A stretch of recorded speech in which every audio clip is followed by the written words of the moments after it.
यीशु में आप सबकी सलामती हो। मसीह में मेरे अजीज़ों, हम लतूरिया साल के 16वें अतवार की इबादत में शामिल हैं। आज की तलावतों का मौजू सुखन मेहमान नवाजी है। मेहमान खुदा की रहमत और घर की जीनत होते हैं। मेहमान अपना नसीब खाते हैं और अपने साथ बेशुमार रूहानी बरकत लेकर आते हैं। हम कभी मेहमान और कभी मेजबान बनते हैं। बहुत दफा हम मेहमान बनना चाहते हैं, लेकिन हम मेजबानी के फराइज सरअंजाम नहीं देना चाहते। यूं हम बहुत सी बरकत खो बैठते हैं। आज की पहली तलावत, जो कि तकवीन की किताब के 18वें बाब की पहली 10 आयात पर मुश्तमिल है, इसमें हम खुदा के बंदे, ईमानदारों के बाप हजरत इब्राहिम को देखते हैं। वो बड़ी सरगर्मी के साथ 3 अजनबी अशखास को शानदार इस्तकबाल और जानदार मेहमान नवाजी पेश करते हैं, और इसके सिले में खुदा उसकी बीवी सारा को बेटे की खुशखबरी से नवाजता है। आज की दूसरी तलावत, जो कि कुलसियों के नाम खत, उसके पहले बाब की 24 ता 28 आयात पर मुश्तमिल है। इसमें हम पौलुस रसूल की रसालत का जिक्र सुनते हैं। रसूली खिदमत का काम दुखों, मुसीबतों और तकालीफ से भरपूर था, लेकिन पौलुस रसूल खुदावंद की खुशनुदी के लिए इसे पूरा करते हैं, ताकि अंजील की मुनादी हो सके और उस भेद को जो पुश्तों से पोशीदा रहा है आश्कारा कर सकें। आज की अंजील मुकद्दस, जो कि लूका के मुताबिक उसके 10वें बाब की 38 ता 42 आयात पर मुश्तमिल है, इसमें मरियम और मार्था यस्सु को अपने घर में उतारती हैं, उसका शानदार इस्तकबाल करती हैं और भरपूर मेहमान नवाजी पेश करती हैं। यहूदी मजहब में मेहमान नवाजी को बड़ी खास अहमियत हासिल थी।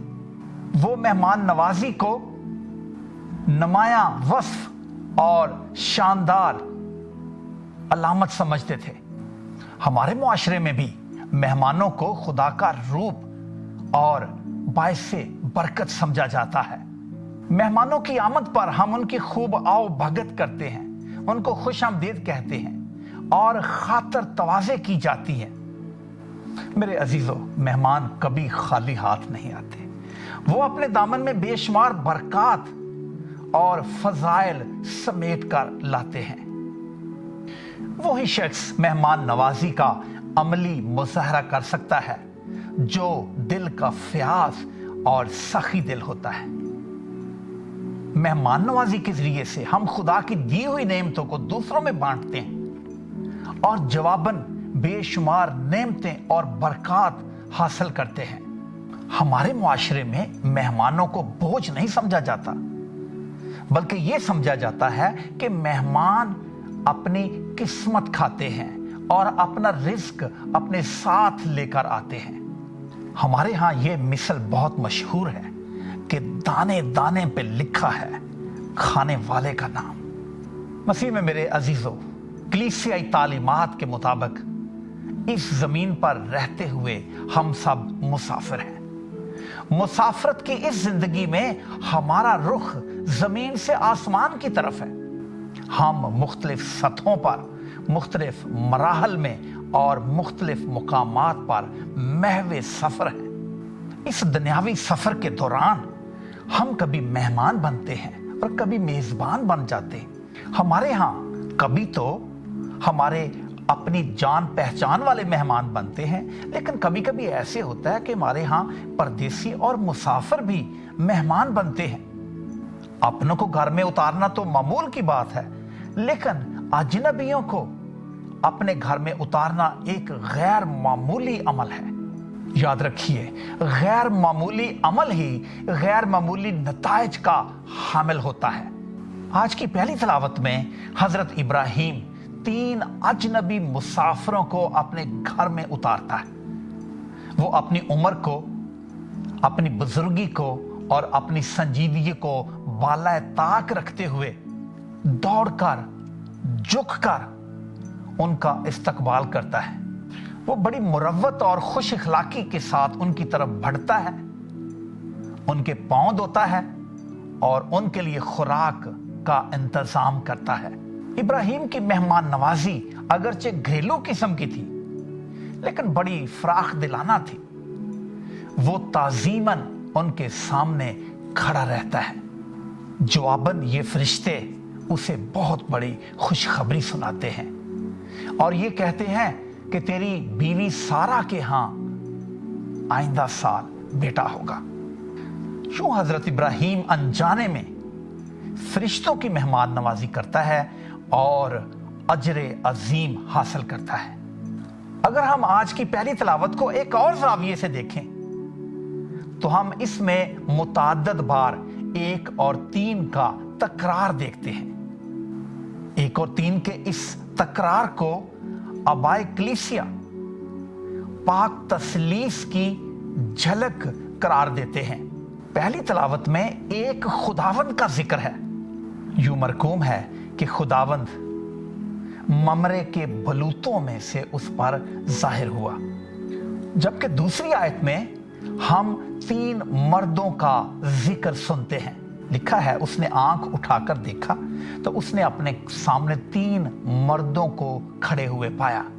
تیسری آیت میں حضرت ابراہیم یوں کہہ کر مخاطب ہوتا ہے، اے میرے آقا اگر مجھ پر تیرے کرم کی نظر ہو۔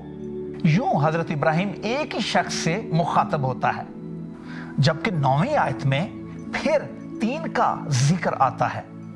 تب انہوں نے کہا کہ تیری بیوی سارا کہاں ہے؟ 10ویں آیت میں پھر ایک شخص کا ذکر ہے، آئندہ سال میں تیرے پاس آؤں گا اور تیری بیوی سارا سے بیٹا ہوگا۔ تو یہ کئی بار ہم 1 اور 3 کا ذکر آج کی پہلی تلاوت میں سنتے ہیں، جو کہ پاک تثلیث کی ایک جھلک پیش کرتا ہے۔ آج کی انجیل مقدس میں خداوند یسوع مسیح یروشلم کی راہ پر ہے اور وہ بیت عنیا میں جاتا ہے، جہاں وہ لازر کی بہنوں مارتھا اور مریم کے ہاں مہمان بنتا ہے۔ اپنے مزاج اور اپنے طور طریقے سے مارتھا اور مریم دونوں مختلف کردار ہیں، دونوں ایک دوسرے سے مختلف شخصیت اور کردار کی حامل ہیں، دونوں ایک دوسرے سے مختلف مزاج اور شخصیت کی حامل ہیں۔ اگر ہم مریم اور مارتھا کی شخصیتوں کا تقابلی جائزہ لیں تو ہمیں پتہ چلتا ہے کہ مارتھا بڑی سرگرم، مہمان نواز اور بات چیت کرنے والی عورت ہے۔ وہ ملنسار ہے اور بھاگ دوڑ کرنے والی ہوتے ہوئے فعال زندگی کی نمائندگی کرتی ہے، جبکہ مریم کم گو ہے، غور و فکر کرنے والی ہے اور استغراقی زندگی کی غمازی کرتی ہے۔ مارتھا رسالتی کاموں کی نمائندگی کرتی ہے، جبکہ مریم ایمانی زندگی کے طور پر اپنے آپ کو پیش کرتی ہے۔ یوحنا کی انجیل کے 11ویں باب کی 20ویں آیت میں جہاں لازر کی وفات کا ذکر ملتا ہے، جب یسوع آتا ہے تو مارتھا ہی مریم سے باہر ملنے کے لیے جاتی ہے، جبکہ مریم اندر بیٹھی رہتی ہے۔ مارتھا یسوع کی مہمان نوازی میں کوئی کسر نہیں چھوڑتی۔ وہ یسوع اور اس کے شاگردوں کو پرسکون ماحول مہیا کرنے کے لیے بھرپور تگ و دو کر رہی ہے، جبکہ مریم یسوع کے قدموں میں بیٹھ کر اس کی باتیں سن رہی ہے، اور باتوں سے مراد خداوند یسوع مسیح کا کلام سننا ہے۔ مارتھا بدنی محنت اور کام کو اہمیت دیتی ہے، جبکہ مریم خداوند کے کلام کو سننے میں دلچسپی رکھتی ہے۔ ہمارے لوگوں کا رویہ بھی کچھ ایسا ہی ہوتا ہے۔ گھر میں جب مہمان آتے ہیں تو خواتین کچن میں چلی جاتی ہیں اور کھانا تیار کرنے میں مصروف ہو جاتی ہیں۔ यूं उनकी तवज्जो का मरकज मेहमान नहीं बल्कि खाना बन जाता है। मार्था यीशु से एतराज करती है कि ऐ खुदावंद, तू ख्याल नहीं करता कि इसने मुझे काम करने के लिए अकेला छोड़ दिया है, बस इससे कह कि मेरी मदद करे। यीशु का जवाब मार्था की बजाय मरियम की हमायत में है। हालांकि वो मार्था से भी बहुत प्यार करता है और 2 बार उसका नाम लेकर पुकारता है, मार्था मार्था। यीशु मार्था की फिक्र तरद्दुद और मेहनत को तस्लीम करता है, लेकिन हमायत वो मरियम की करता है, क्योंकि मरियम ने अच्छा हिस्सा चुन लिया है जो उससे छीना ना जाएगा। मेरे अजीजों, मरियम का यीशु के कदमों में बैठकर उसके कलाम को सुनना शागिर्दियत की अलामत है। यहूदी रवायत के मुताबिक औरतों को खुदा का कलाम सुनने की इजाजत नहीं होती थी। उनकी जगह और उनका मकाम बावर्ची खाना होता था। मार्था के एतराज पर यीशु मार्था को एक नई बात से आगाह करते हैं। मार्था ए मार्था, तू बहुत सी बातों के फिक्र तरद्दुद में है, लेकिन एक बात दरकार है।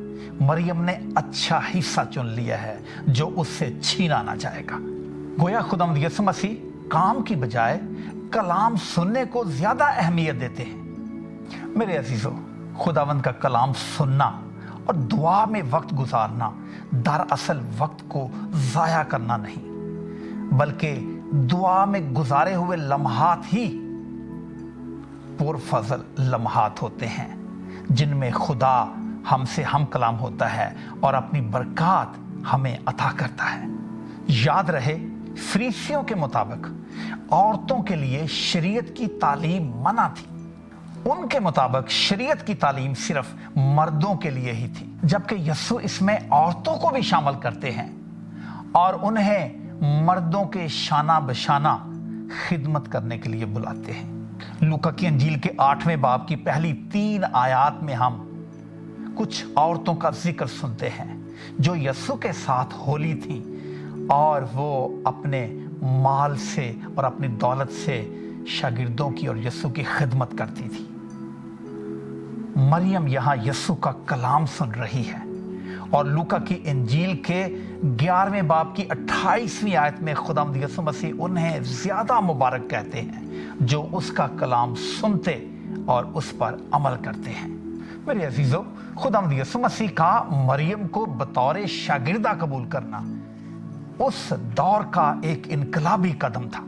इससे हम सीखते हैं कि खिदमत के लिए ना सिर्फ मर्द बुलाए गए हैं, बल्कि औरतें भी इसमें बराबर की शरीक हैं। यीशु औरतों के साथ होने वाले गैर मुनसिफाना सलूक को खत्म करते हैं। आज अगर हम दुनिया में देखें तो काहिनों के साथ साथ सिस्टर्स भी बहुत बड़ी तादाद में खिदमत के मैदान में पेश हैं। आइए मेरे अजीजों, मेहमान नवाजी को ना भूलें, क्योंकि यूं मेहमान नवाजी करके लोगों ने फरिश्तों की खिदमत की है और बेशुमार बरकत हासिल की है। दुआ करें कि खुदावंद हमें भी अच्छे मेहमान नवाज बनाए, ताकि हम खुदावंद के लोगों की खिदमत करके खुदावंद की बेशुमार रूहानी और जिस्मानी बरकत हासिल कर सकें। मसीह खुदावंद के वसीले से आमीन।